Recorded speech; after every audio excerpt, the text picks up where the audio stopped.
Good morning, paranormal community, and thank you for joining us on this amazing episode of the Odyssey Files. I'm your host, Michael O'Neill. With me, once again, is my great co-host, Mr. Anthony Hernandez. Good morning, Anthony. How are Good, you? good morning. It's other than allergies, it's been a good morning. Allergies make the Um, morning awful. So, oh yeah, but you cedar is sound like fine. really high down here. Yeah, I took extra meds this morning to kind of hopefully compensate for that. Nice. So really quick, for anybody who was paying attention, which you were not, Anthony, which is fine. uh, for some reason, and I don't know how this happened, uh, it played the entrance for last week's show. So when you get to, which is fine because it's all the same right up until like the last, like the Little third to the piece. last frame. So this week is not Castles of the Czech Republic. That was last week. This week is the most haunted locations, or not the. I can't even say it like that because that's not the correct thing because we're doing everything. The most paranormal locations in the great country of Canada. Uh, and so that is our topic for today, not castles of the Czech Republic. So I don't know how that happened. Uh, Canva was acting really dumb this morning. So must just not downloaded the correct file. And I didn't notice because I made it and I've never had to look before, so why would I do it this time? Uh, but yeah, so just my mistake. Bear with the title. Won't happen again. The title of the stream though is correct. So there you go. It's just for people who are watching later and maybe they don't want to read.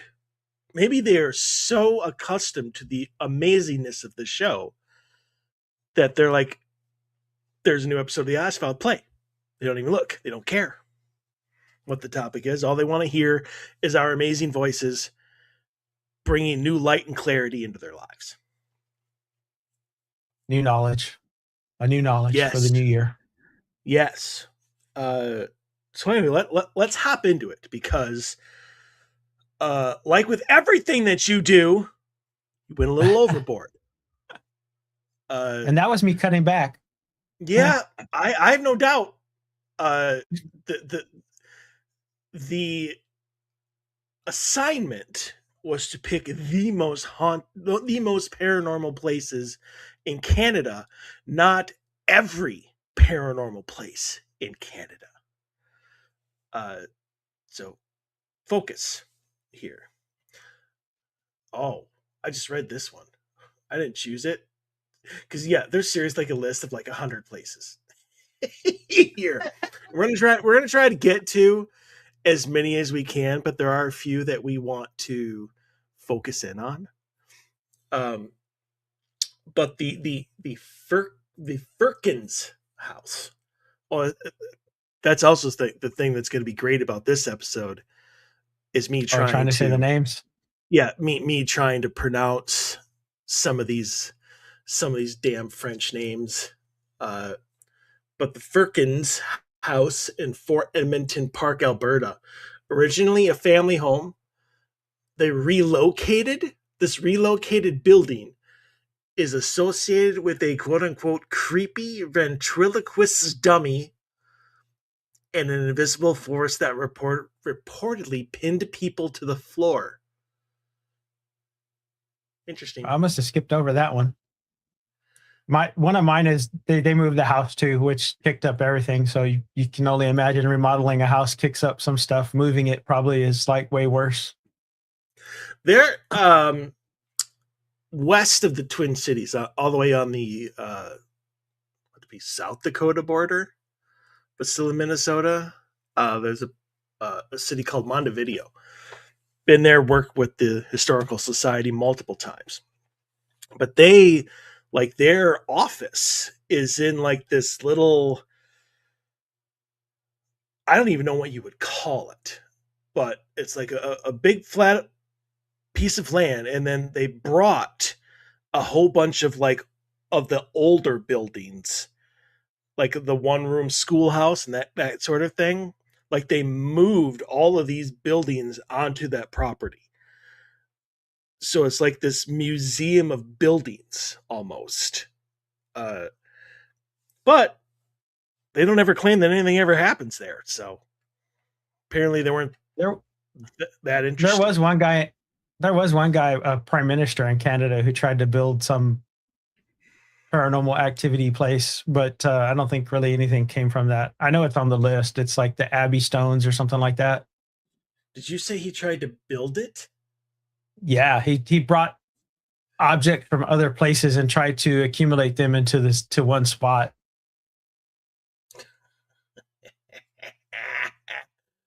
Ugh, people, people, why?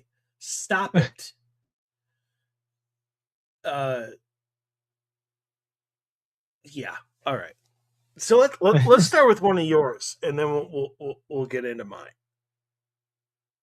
So ironically, the main one that caught my attention, besides Oak Island, because Oak Island is obviously one of the things that drew me to Canada and that area to begin with, is the Nahanni Valley, which is notorious because they.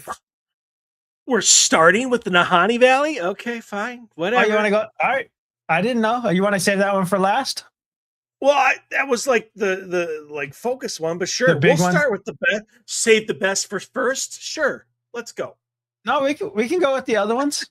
I can go with the other house. Uh, Fine. but those are the places that caught my attention, I guess, as a kid and hearing the stories and stuff, and drew me to that area. Uh, so I guess we'll go with the Dean House first. Kind of starts. He was a Royal Mounted Canadian officer, and he was a captain and wanted to, which it that seems to be the theme across a lot of those, if, at least if I'm recalling right from most of the things that I saw. He wanted a house that would give his status, uh, something that reflected his status. So him and his wife, they wanted this grand house built, and I don't know if that's hubris or what, but his wife got sick and died and never stepped foot inside the house. So it became more of a, I don't know, a sad place for him, but that's where he lived out the rest of his days, and he died.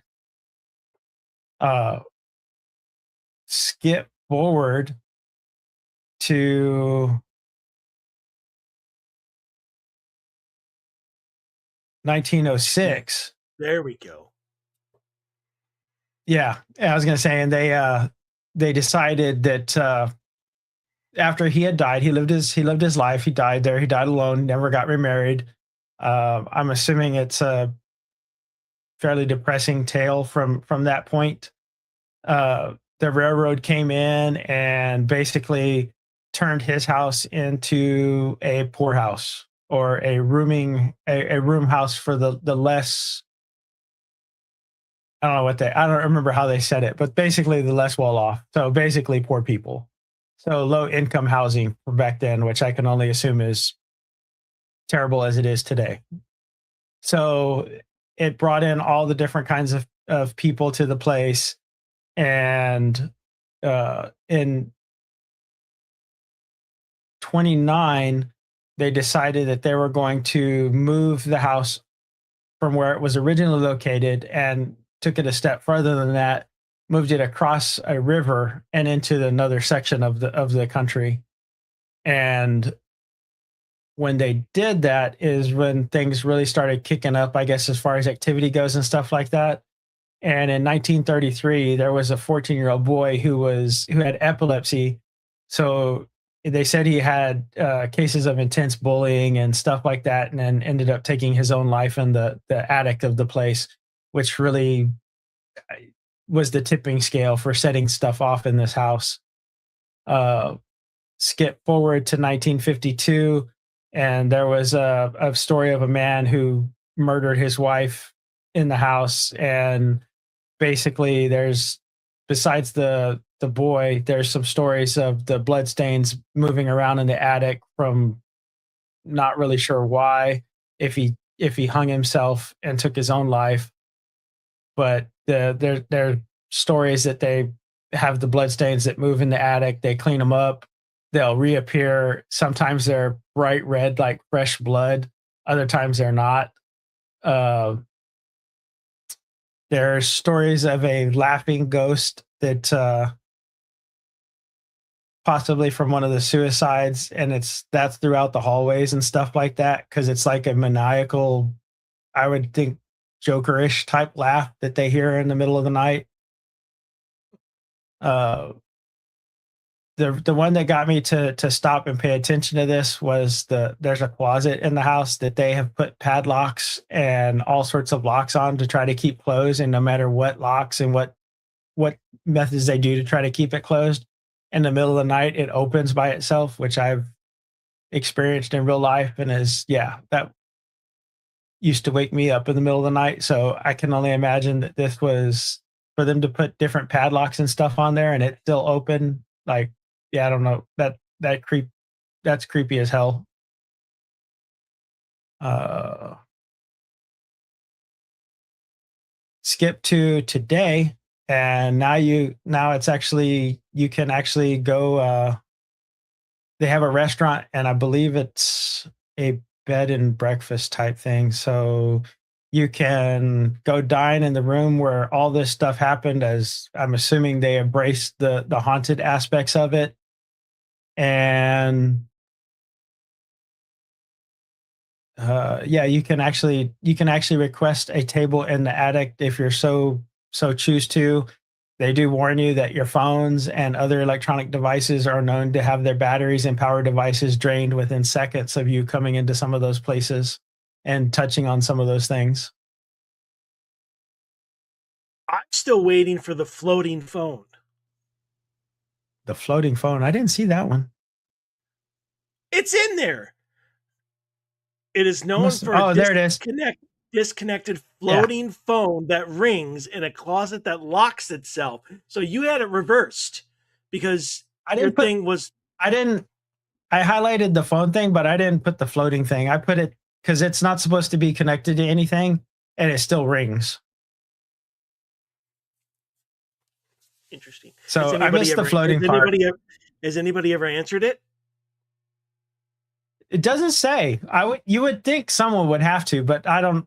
I mean, I guess if you have a phone that doesn't have a cord and it's just hanging there ringing, you're like, no, this is like every horror movie in the world. No. You have 7 days. Click. Yeah. Like, who has to answer that phone? Not me.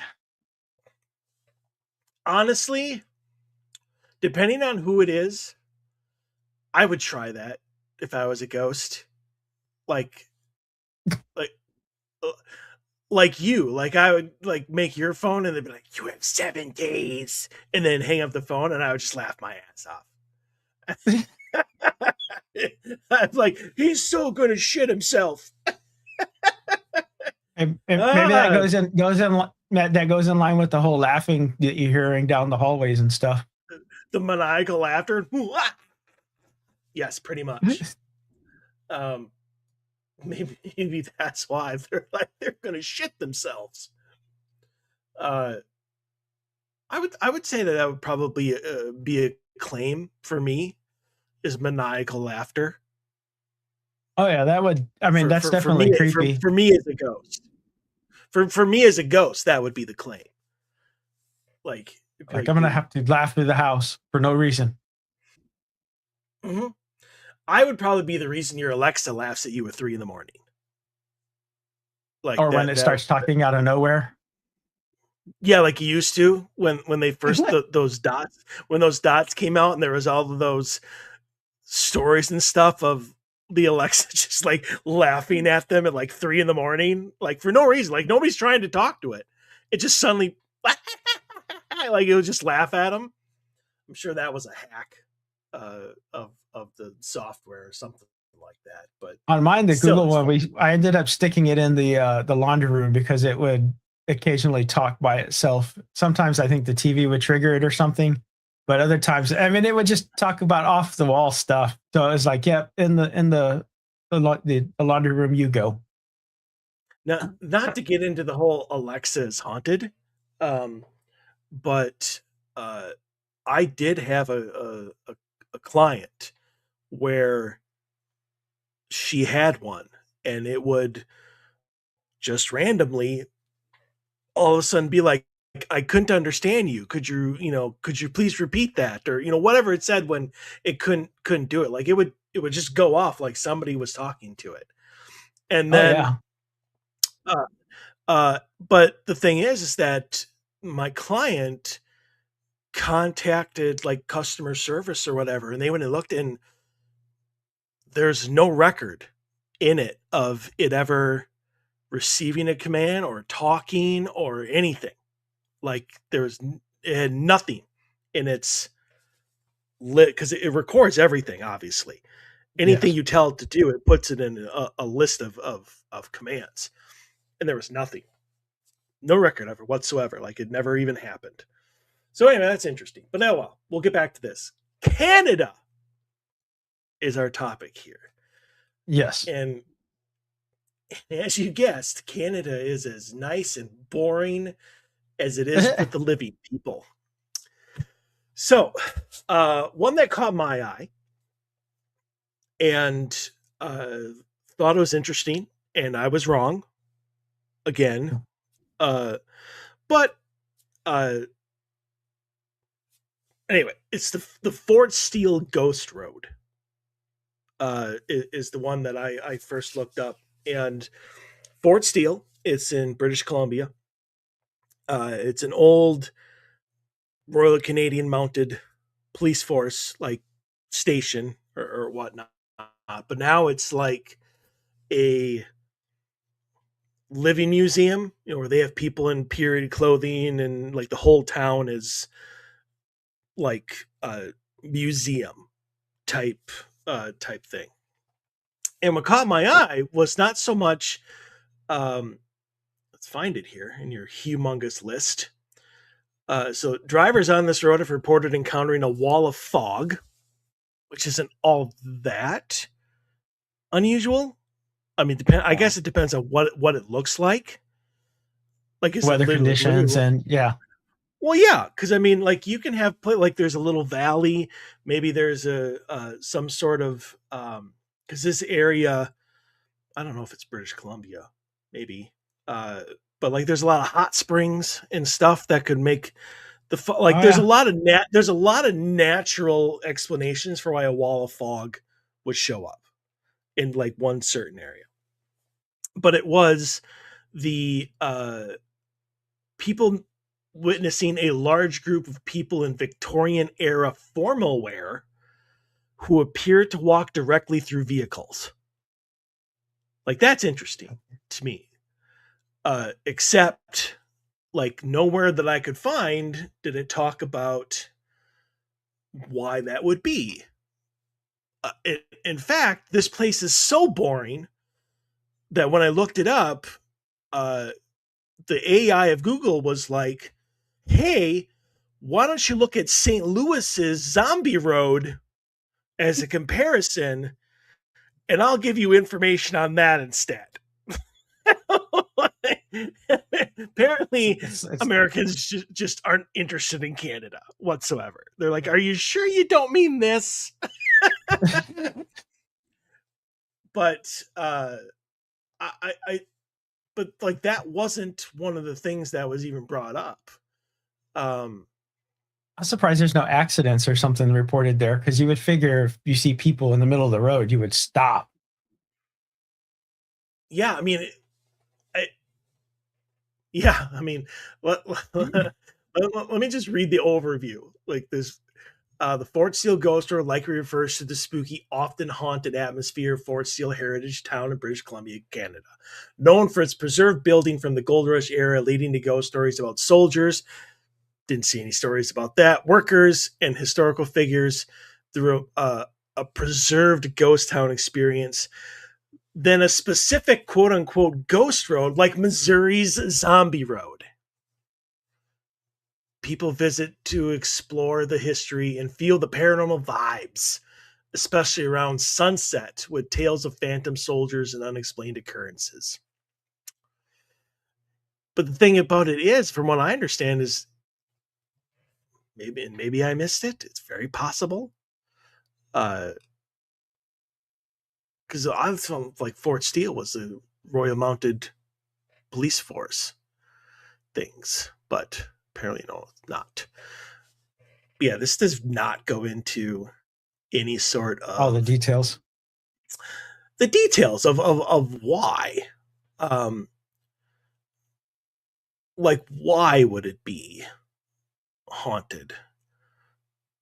Although I did come across one website that seemed, I don't know if they hired her or what, but there's a very attractive model who is doing different pictures throughout the town. I was like, I want to go to there. So mission accomplished. Uh, but yeah, so I mean, honestly, it's not it's not any more or less uh, activity wise than any other ghost road. But yeah, there's like no talk of accidents. There's None of that nothing. It's stuff. just and you wonder if it's it says ghosts of miners, railway workers, and early settlers are said to linger. Okay, great. Tales of Civil War soldiers? Did Canada have a civil war? What am I missing here? Yeah, I don't know about that. I mean, I maybe. Oh, here we go. So let me read the rest of this. Soldiers, legends and stories. Soldiers, tales of Civil War soldiers. Though Fort Steele is in Canada, similar legends exist in places like Maryland's Spook Hills.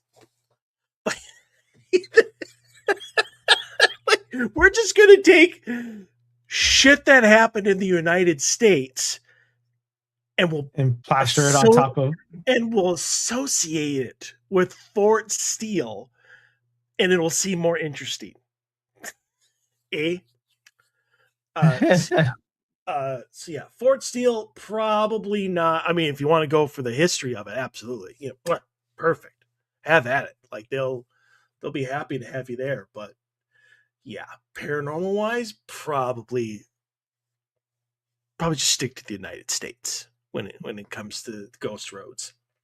Although, why did I not? How did I not? How did I miss this?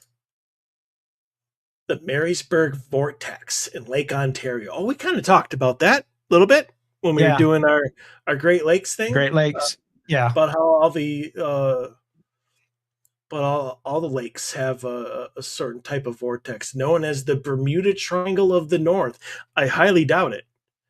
Uh, this area this area is associated with magnetic anomalies and the disappearance of crews in hundreds of ships. I would love to see, honestly, I would love to see some sort of readout or whatever. And this is not a challenge to you, but how many ships in general have gone down, like reportedly have gone down in the Great Lakes total? Yeah, I'd have Like to look at that. that's got to be thousands of ships It is a that like are when like I know when we covered it, it was a dangerous area, and unless you knew what you were doing, like you can't just get like any ship captain to go in here and sail this thing without some safety issues being there that they don't know about. right. Oh my lord, is that even a word? The Petroglyphs Provisional Park, but the Can Omawaga, like is that? Did you forget a space? Like this thing is like 15 letters long, and there's like three vowels. It could be a Native American tribe or something up there. Oh, it's gotta be. It better be. Honestly, Kino Magawaka Kapong Kong. There's Kong in it, so that's good. Yeah. Kinamawaga Kapong. Getting closer. I just missed the WAP. The WAP Kong. Kinamawakpong. Oh my lord, what is wrong with these people? It's like he's like you chose the words that they use now. Ah, okay. Um, So what's the next next on one your I have list? it. The next one I have is Banff Springs Hotel, which if you haven't seen it, look at it. This goes back to your castles thing. This looks Mhm. like a castle set there. It is, to me, very remnants of the Stanley or something like that. It's got the grand look to it, and it has a room that is room 873 that a family was killed there. The husband killed the daughter and the wife, and it was supposed to be very grisly, very just gory scene when it happened. It is so haunted that the hotel has allegedly, and there's supposed to be proof that they did this, that they actually plastered this room up, re-wallpapered it so it looks like you can't see it's there, and covered it up so you can never stay in this room ever again. Supposedly, all the furniture and everything is intact from how it was. They left all the decor, everything in there, just closed it up and sealed it because people would get pulled out of, excuse me, people would get pulled out of bed in the middle of the night, and there would be handprints and stuff that would appear, screaming and stuff like that. And the hotel was like, screw this, close it up. Where? What place? Uh, Alberta is where that one's at. It's the Banff Springs Hotel, and it's room 873. Castle in the Rockies. Nice. And they say that you can go where that door is, and if you knock where that door should be, you hear a hollow knock back. So you hear it is a hollow. It's something in there that is walled off. I want to go to They, there. they also say if you look at they've even gone as far as to the trim on the bottom, like you can see where it's cut to where there would be an opening for a door there that's been re, re, re retiled, I guess, for that stuff. Mhm. I'm gonna look this up because now I want to go to that. Do they allow investigations there? Do you know? I mean, I don't know why you would, but I think they basically deny that room is even there, even though it jumps from the 872 to 874 to 875. Yeah, there's just that one room that's missing for some reason on the eighth floor. boy, that is a really. Did you say the eighth floor? Yes, There's like three or four different things in your list, like deal with hotels or like buildings of like very much like multiple floors, where the eighth floor is is the floor where it happens. is like the floor where it happens. Holy mother of God! Did you see the I picture of it? Yes, I did. This thing like steals the Stanley House's lunch money, Yes. the Stanley Hotel, I should say. Like I was looking at the Royal York Hotel that I was telling you about before the show, and how they don't Yeah. build them like that anymore. Oh my God! Like this place is gorgeous and And humongous. there are other hauntings there, but a lot of them like there's, I don't know, a bellhop person that is a friendly ghost, and they're just friendly ghosts and stuff like that. But that one is the room that was so messed up and the sounds were coming and people would complain about it that they just walled it off and shut it up. Mm, Gosh, I wonder if you could. Yeah, you would have to know somebody. I mean, you'd have to get in Yes. good. But Or get a hold of the blueprints. well, I mean, even then they have a wallpaper and stuff, so you'd have to go through the wallpaper, which is vandalism. Oh yeah. Yeah, I don't think you can actually get in there anymore, at least not unless they embrace the paranormal side of it, which I mean I would think that they would have to be annoyed with people stopping in the middle of the hallway where the door should Mm. be and inspecting the crap out of it. Wow, that place is unreal. Like that's like an anniversary Yeah, oh, vacation. yeah. Like this place is just amazing. Yeah, I'm wondering how many people like with paranormal interests are trying to get as close as they can to that door to book that room to see if they hear stuff. I know if Dave were No, here, he'd be like, he would just be like, I would just put a recorder like right in the floor, like I would just drop it as I walked by, and I'm like, oops, I'll be back in an hour to pick that up. I mean that's exactly what it would be. Um, I might just spend the rest of the show just looking at pictures of this place. It oh, it it looks it, awesome. it brings me such a comfort to look at like these photos of like the pools and the staircases in the room. My God. Some of the pictures when it's lit up and stuff at night, I was like, man, this is like Hogwarts. This could be like part of Hogwarts or something like that from Harry Yeah, Potter in the distance. yeah, yeah. It's gorgeous. And there's like nothing around it except for forests and mountains. Like it's Yeah. not I'm telling you people, I don't care about even the haunted history of it. I would still go. Oh yeah, it's a Because beautiful of it. place. But uh yeah, that's on my list. And of course, there's the hot springs because that was the whole reason that drew them there to begin with was the hot springs that were magic healing places and whatever stuff back Mm. in those days. All the minerals and stuff. Yeah. Yeah, Oh, such a that comfort. that was Uh, one of the things that I did notice about most of Canada, I guess, is sitting on a lot of limestone and quartz and stuff like that. So they do have potential at all those places, regardless of what happens there.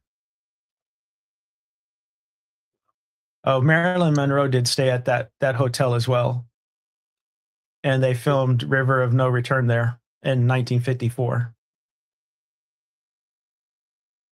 well, I mean, who hasn't seen that movie? Yeah, not nobody because I don't even know what it is, but yeah. Yeah, yeah. Neither do I. Okay.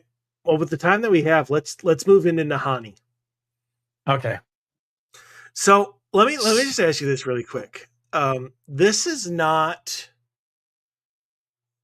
because I saw it's something that I was looking at. Maybe I got rid of it and chose something else. But this isn't the one where no, it's not because I read it. Forget it. Forget I said anything. Let's move forward. Okay. Nahani, Okay. the Valley of the Headless Men. So it is a World Heritage site and is a tourist attraction I would go there, but yeah, I was going to say somehow it's a tourist attraction with all the stuff that's happened there. Um, the earliest stories are from the Native American people, the Dene, who basically tell stories of a tribe of they call them giants wearing bone and bone armor and stuff like that that would come down from the mountains in the Nahanni and raid their villages and the surrounding areas and stuff like that. Uh, at some point in time in the history, the chiefs got annoyed with it and basically put together a war party to go take them out. And they snuck up into their territory. And when they got to the camp where they should be, there were fires and tools and everything was there, but all the people were just gone, disappeared. And that was the last time they ever saw that tribe there. They were kind of freaked out that this big warrior tribe was mysteriously gone. So they took off and basically told stories about their people don't cross that river. That river is the boundary to some magic part of the land that you don't mess with. Fast Um, forward to, go ahead. I was gonna say because this has a lot of remnants, as you were talking about it, to Roanoke, Yes. and uh, I would even say skinwalkers. There's kind of part of it. And well, there are rumors that some of the people, some of the tribes, the Dene, uh, are even the Navajo that traveled from that area down into Utah and stuff like that. So there are, it's rumors. It's not proof because it's all oral history, but there are some rumors that they could be descendants of the from those people that became the Navajo.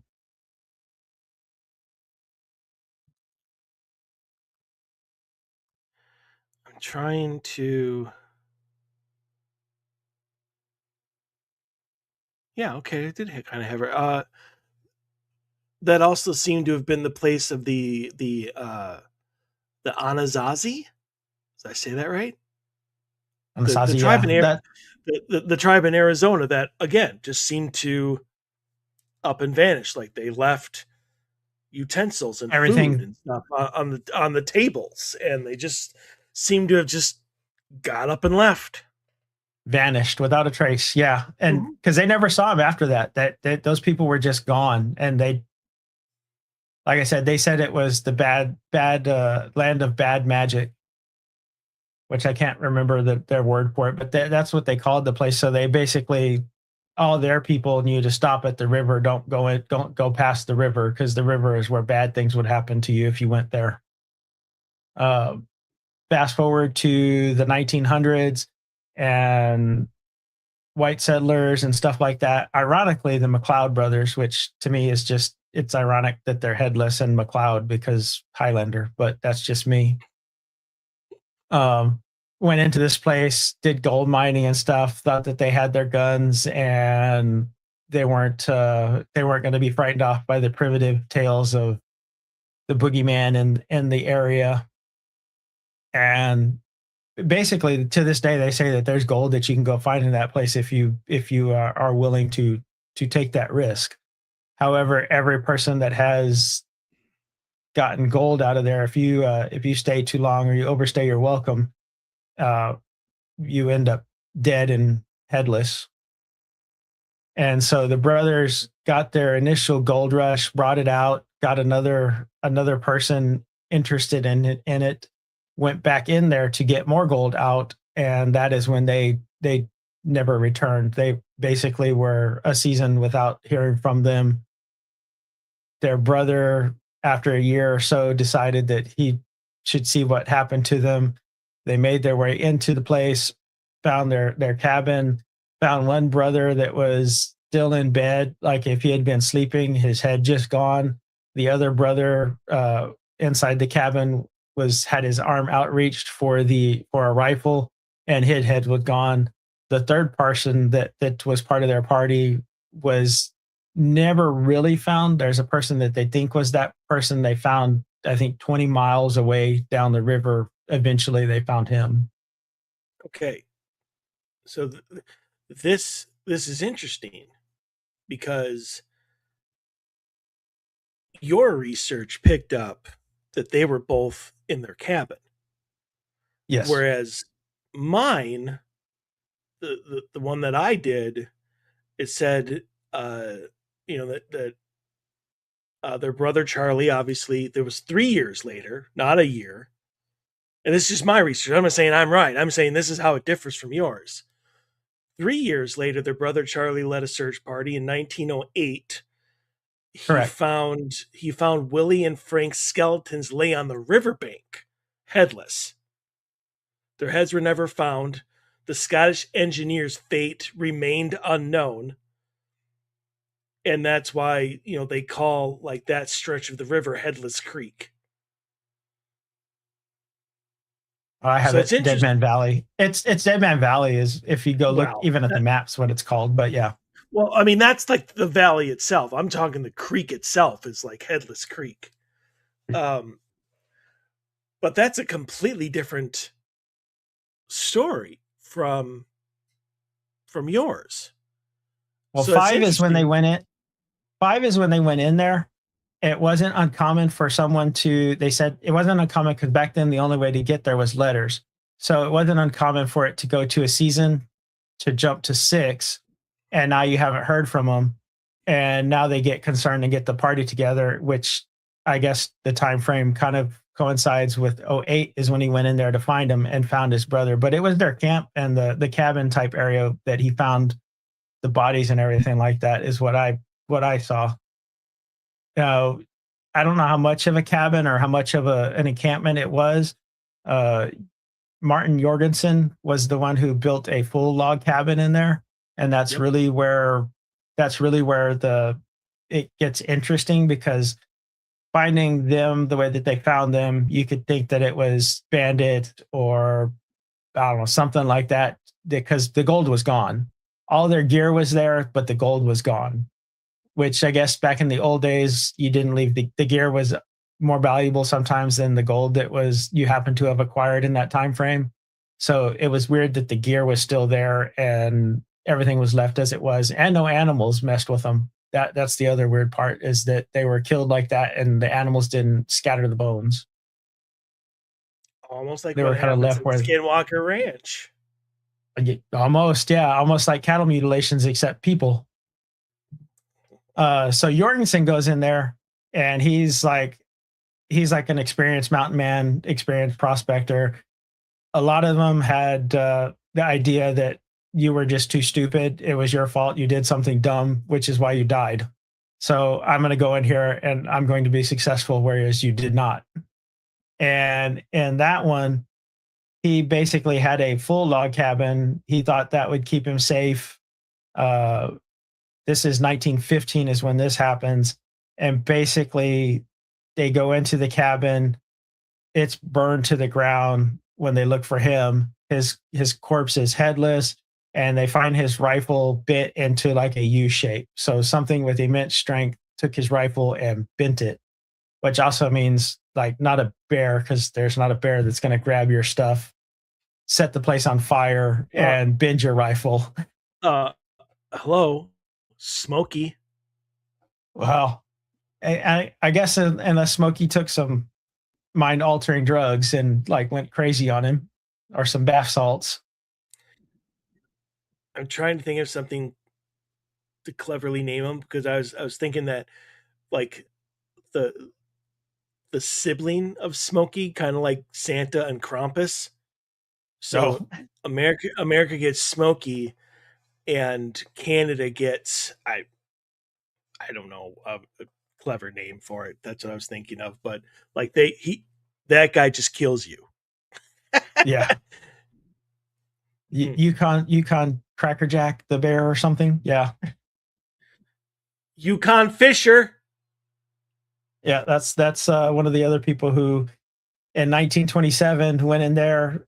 I guess he decided enough time had passed to where he went in there, and basically the same thing happened to him. He found gold. All his gear was there. He was decapitated. Before that one, the one that's kind of stands out as a weird one to me is the 1922, which is John O'Brien, who they found him in a kneeling position with kindling in front of him and a match in his hand, and he died like if he was flash frozen, like something flash froze him in that spot, and he just died without moving a muscle after that. That one is a bizarre one to me. Most of the search parties and stuff that went in there looking for these people that said they felt like as if something was watching them at the time. I do know that the physical makeup of there, because it is limestone and it is also there's lots of thermal activity in the area from the rings and stuff like that, has put in Swiss holes through a lot of these caves, and they think that it has a 18.9 hertz frequency that naturally generates through that area, which is the fear paranormal. You see things that's the frequency that vibrates your eyes. So your eyes, you start seeing weird stuff out of the corner of your eye and stuff like that. So they think that could be a reason for it. Now, you flip back to the Native Americans, and they basically talk about they call it the Wahila, which is a story of a giant wolf, but a wolf that's the size of a bear. So it's a cross between a wolf and a bear, and that is actually something from Paleolithic times. That it was an actual hunter. And there are some rumors and stories that because of this place has the hot springs and because it's so isolated the way it is, that during the ice age there are even today there's parts of this place that are green year round. So no matter if it's -20 outside, you will find these pockets of tropical areas where the grass is green. It's comfortable without all the winter gear and stuff like that. So they think that there's theories that possibly some relic hominid or relic animal could have lived in those caves and stuff like that and not been killed out with the ice age and stuff like that. Same thing goes for they also have stories of the closest it would come to would be Bigfoot, but this Bigfoot is not a nice Bigfoot, doesn't throw rocks at you. They describe it more like a troglodyte type person or a primitive type giant because it wears loincloths and carries stone tools like clubs and stuff like that. So not really Bigfoot. Um, One of the caves that they found and they explored in 1964, they found over 100 Dall sheep that had wandered in there and gotten trapped, and basically it iced up and preserved them perfectly. In the 1947, there was an investigated incident with Foo Fighters, UFO lights over the area that they went out and looked at and couldn't find anything, but basically they saw the lots of witnesses, I guess, that saw lights in the skies acting weird. Skip forward to 1974. There was reports of a massive object that crashed into the lake there that never was found. They found evidence of, I guess, a wake or something moving the waves and stuff like that when the mounted police went out there, but they dragged the lake, couldn't find anything. Skip So to so skip to the end. skip to the end. There, 2000 of there's a 2005. lot. Yes. 2005, they saw the pyramid type or triangle type shape witnessed by I think over 30 people, 30 40 people, and it was big enough to where they said that there were people that were induced to panic. There was 2 hikers that died in there fleeing the safety of their cabin. It left all their gear and ran out, and that's kind of similar to what happened in, I want to say it's Siberia in Russia, where the people left the cabin in the middle of the night and without their clothes or anything and died in various weird places. That's the Uh, th- that's what I was kind of inferring to at the beginning uh of this location, because it's some something that I read like named like that place. And I'm like, you just lost audio.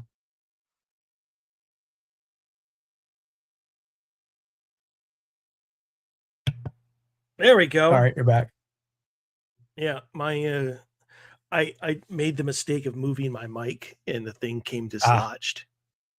So, and then relodged. So, but it automatically was off. So it's interesting that you were talking about um, the 2005, because and yes. then you mentioned the 2 hunters, David Horsey and Frederick And Hardesty, something like that. artistry, yeah, Um, that's what it looks like. but yeah, searchers found David's body a few kilometers from where he'd been staying. and Fredericks was discovered floating in the North Nahanni River. Yes. Uh, Obviously, I don't think that this is this is not animals. No. Nor do I think that it's some type of the only thing, if it is like that, because you said it frequencies at a Yeah, different frequency.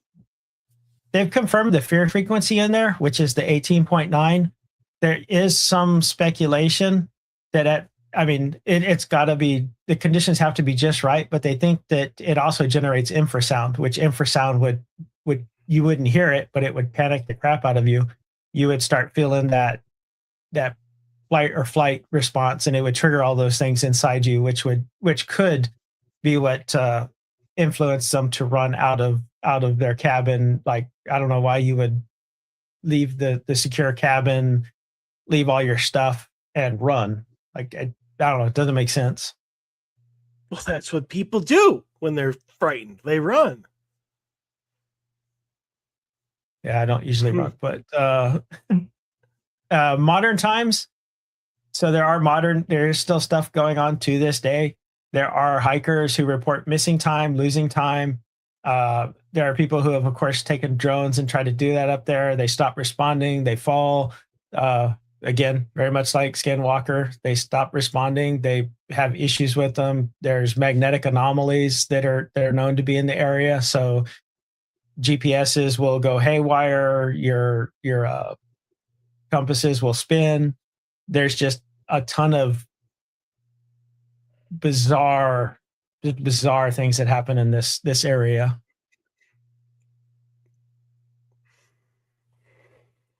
Hmm.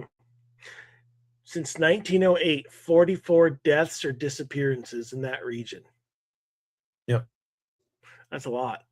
I mean, I know that's I like did hear. 100 years, but still, it's a lot.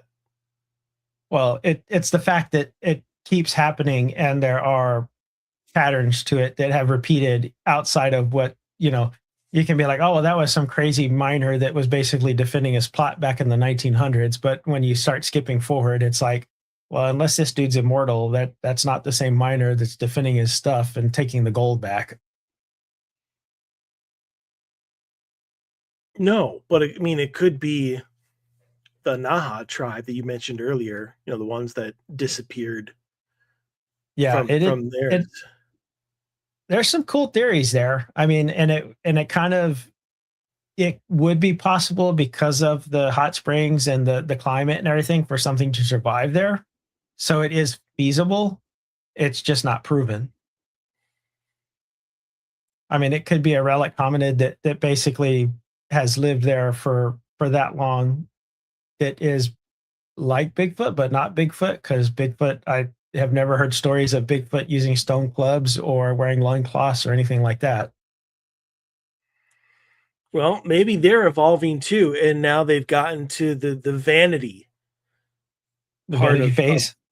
yeah, the vanity phase of their existence, where There female are Bigfoot are like, hello, my eyes are up here. there are some companies that are putting together packages, I guess, for you to travel into this area if you so choose to. I can't, I can't even imagine the liabilities contract that you would have to sign for that.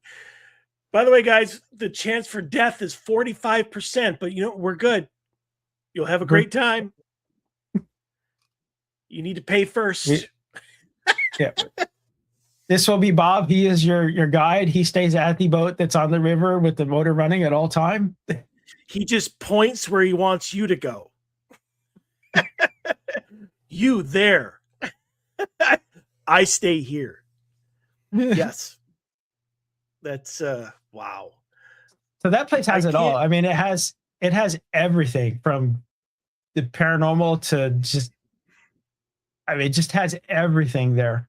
The UFO sightings, it has something that could be Bigfootish type thing. The the bear wolf thing, that is, I think that one's cool because they've had reports of that, seeing that thing I don't know when the latest one was, but I know that they've throughout this whole time frame, they've had reports of seeing wolves that did not act like wolves were supposed to be and bigger than wolves should be, that would track you and follow people, hunters and stuff like that on the outskirts, waiting for the right opportunity to attack on you, and not in a wolf pack, just a solitary wolf. So what we're getting here, like, leads me to believe, like, where you get other places like Mount Shasta has a little bit Yes. of everything. You know, that disappearance, not so much deaths, but disappearances and missing time and UFOs and Bigfoot and all this other garbage, which leads me to believe that in somewhere in the Nahanni Valley there is an underground base. Yeah. And that is a theory that they put out there. They even the thing that crashed into the lake, that started the rumor, and that was 74. That started the rumors that there was an underwater base in the area, that there it didn't crash, it landed and went to wherever it was going. Yeah, goes into the water and gets wherever the hell it needs to go. And well, the Nahanni Valley, I like that name too. Nahanni, what Oh, it's a a cool great. like I said, that's one of the places that I've always is dumb as it sounds I would visit, but yeah, it's one of the really cool looking. I mean, it's a beautiful place too. You see pictures It of it is and a you're beautiful like, place. Yeah, I think I think how you end up beheaded is you touch the gold, because that seems to be the connection between all those. The headless ones are they went in there trying to get the gold out. not all, I mean, a lot of them, but I mean, like the 2005, they were hunters. They didn't say that they were going in to look for gold. Maybe they Yeah, were. I but don't they know. weren't.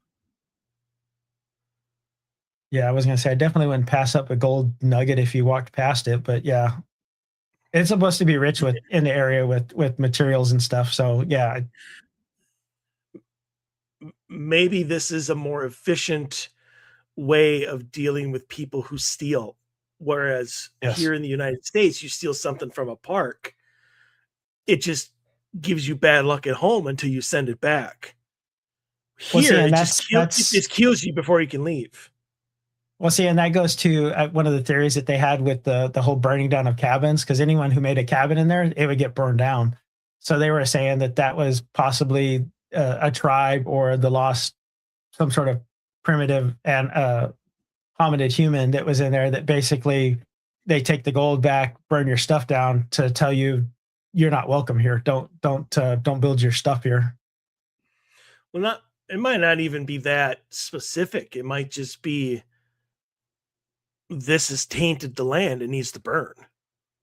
Yes. I honestly don't think they give a rat's ass about sending a message. It's just you've taken stuff from our land, you have tainted our land, you're now going to die, and your monstrosity or whatever is it needs to be cleansed, which is what obviously fire would do. Now, the interesting part, or at least part of the interesting part that I see, if it is an animal or even some sort of humanoid type thing, there is that they know how to deal with the frequencies and stuff that the caves are making. Or another question is, are the caves and stuff like that making that frequency on design? Was it designed to do those things? Was it made to somehow channel the wind through there and do those frequencies to discourage people from being there? Yeah, it's definitely interesting. I would like to see what would happen if a group of natives went. They You don't go know, there. That this is not native. They don't cross. That's not. That's a bad place. They don't do it. well, They they think maybe that with maybe Canadian natives don't, but what if you got a 4 or 5, Navajo or Sioux or Chippewa from I'm around this area to go? yeah, I'm thinking if they talk to the natives up there, they would. I'm thinking no. I don't think they would, because there's just too much bad magic that happens on that side of the river for them. I'm thinking that nope. Mm, interesting. Very interesting. Um, So yeah, that is one sorry, of the places I'm that's always been on my list. not mine. At least not until now, and I still don't want to go. Well, Uh, you're going to the I other one. You're going to the other one. One of the other ones, the portal to hell thing. That's been on the list too. So now, if oh, I had my choice between, you're talking about Huska Castle? yeah, I was gonna say Oh, now, if I had my choice between Nahanni or Oak Island, I'm thinking I'm gonna go check Oak Island out first. 100%. Only if you're stupid do you die there. Yes, Um, or old, I guess. I guess But time yeah, takes. Well, time takes everybody eventually. time takes it. Yeah. I wish we had time for Oak Island, but we're gonna save that because I need to reach out to uh, my buddy um, and get him back on the show. He's been on the show a couple Definitely. times before. A couple times before. He's a 32nd degree Mason um, who loves to make fun of the narrator of Oak Island. Um, so I'm interested to see with everything that has gone on since, and with communication and stuff as it is now, and everybody talks about everything, all the time. What he hears and stuff like that. That's coming from Oak Island. I sadly have, like Skinwalker Ranch, like I completely missed this season that's going on. I do not know what they have found. I did not know. You kind of told me a little bit about that they have now found like a Malta, what do you call Maltanites? They found the material that's buried in there that is I forget what it's called right now, but it's basically the same material that we use on space shuttles and stuff like that to Well, that's protect them from Skinwalker the Ranch. heat. I'm And talking. That's Skinwalker which one are you Ranch. talking about? I'm talking about Oak Island. Oh, the Malta Knights. Yeah, they found the road in there just recently that they believe that the Malta Knights actually designed and built down there in that time frame. And this is in a totally different section from where the other stuff is. So there's just so much stuff that happened on Oak Island that really should change the history books because I don't know, according to the history books, no one was over here till 1492, and that's just wrong. Do I'm going to end it with this, end the show with this. But the more that I watch uh, Oak Island, and the further they get, the more accurate the beginning story of National Treasure seems to be. Oh yeah, I mean yeah, I mean, because they talk about the vast treasure and how it moved from place to place to place to place. And every time it got larger and there was more stuff added to it from all sorts of different cultures. And that just seems to be what is going. What are they up to now? Like a dozen different cultures and at like a century of different times. yeah. There's I mean at least they can tell that materials came from France. They came from part of Scotland. They have ties to the Malta Yeah. Knights and how they built things. There's ties to Roman building techniques, which Roman building techniques are like nobody today. We don't even know how they did what they. Well, I guess they're starting to figure out the cement part of it now. But up until just this year, we had no clue about how the Romans did the cement because the cement that they did lasts forever, and we can't get one that lasts 10 years. Yeah, because we suck. Um, yeah, but you have like Portuguese roads and you Yes, have bone fragments from Saudi, like the Saudi Arabia, or Middle like East. Yeah, the Mid East, and I mean, like you just have. I mean, we haven't even mentioned the Knights Templar and how they No. had their hands into like everything. Like this Well, see, is I in keep waiting. pirates. Well, see, that's the well to me that's the coolest stuff of it because so they've touched on it very briefly, but they haven't gone into a lot of it because I know that it's controversial. But they talk about how some of the Knights Templar became some of the first pirates, and there's also stories and definite confirmations that some of the Vikings joined parts of the Knights Templar once the ones that they converted over to Christ, so that would be how they knew how to get over here and stuff like that. So there's really some cool history that they could open up and go into, but I know some of it is debated. And that might be from people who don't want to change history. Correct. Yeah, there is that aspect of it. Like I know we've carbon dated this to this date, but we don't want to acknowledge that because that doesn't fit our narrative. That's not what we know to be true. Well, you do know it to be true because here's your carbon dating, Yeah. regardless of what you say. Yeah. It's what is going on at Oak Island. If they can actually figure it out, like they actually find what they're looking for instead of all the remnants of what they're looking for, like Yes. they seem to find all of the signs that there's something there, but they can't find anything there. Well, And so scientifically, there is a buttload of money somewhere in the money pit area. They just haven't been able to access this, or find where exactly it is. well, that's what I'm saying.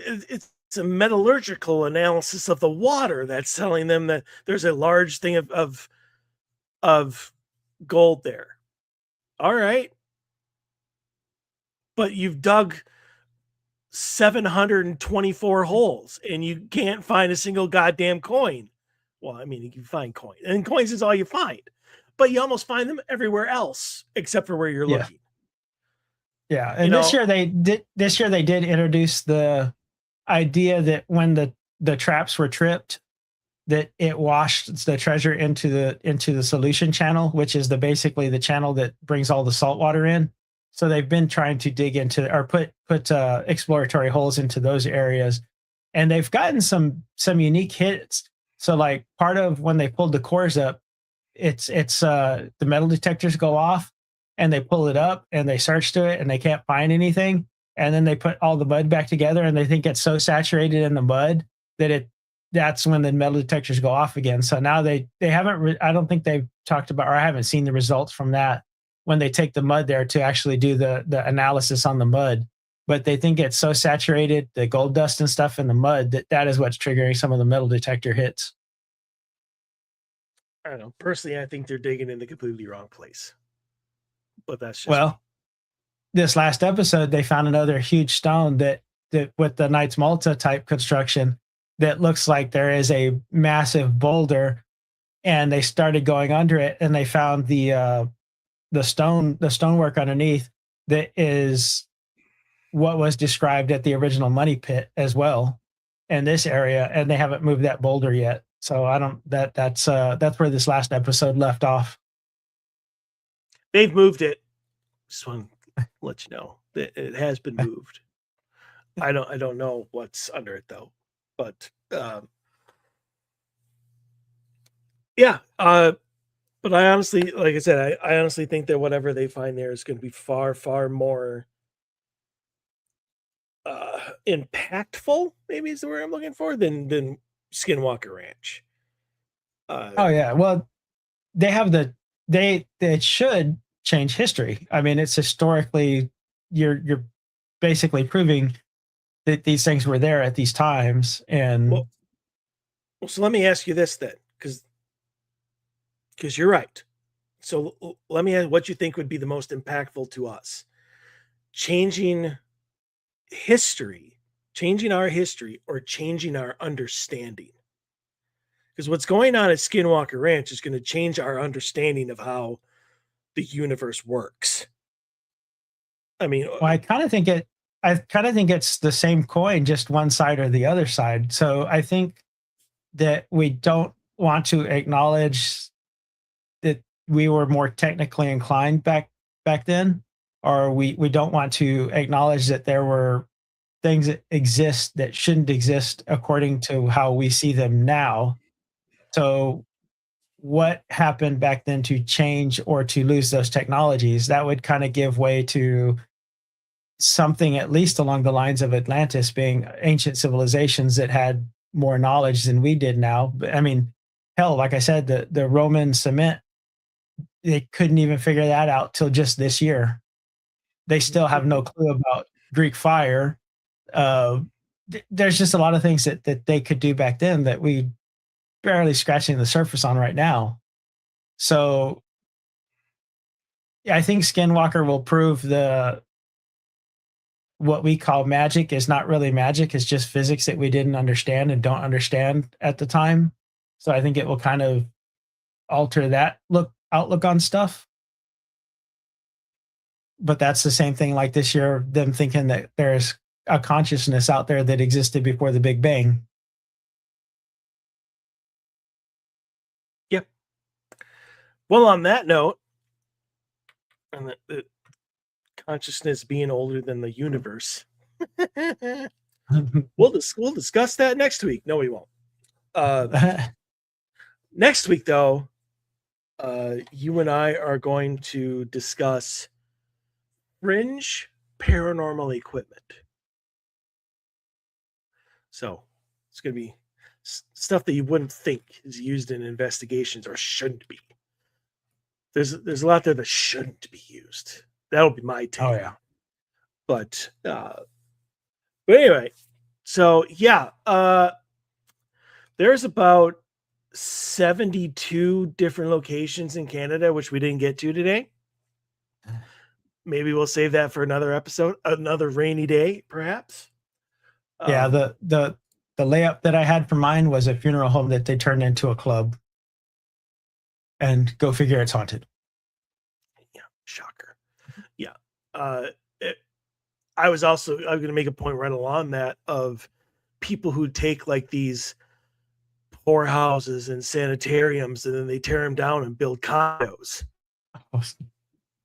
You know, they took the Stillwater prison down, where I graduated, just down the road from me, or I should say down the highway from me, not down the road, on the other side of the cities now. But and they tore the prison down and they built condos. Can't even imagine just what goes on in there. We're just waiting for the right spark. Pretty much. So that does it for this week. Anthony and I will be back next week. Got a lot of great shows coming up. So until then, stay healthy, stay safe. Want to see you back here next week. Everyone, enjoy the rest of your weekend or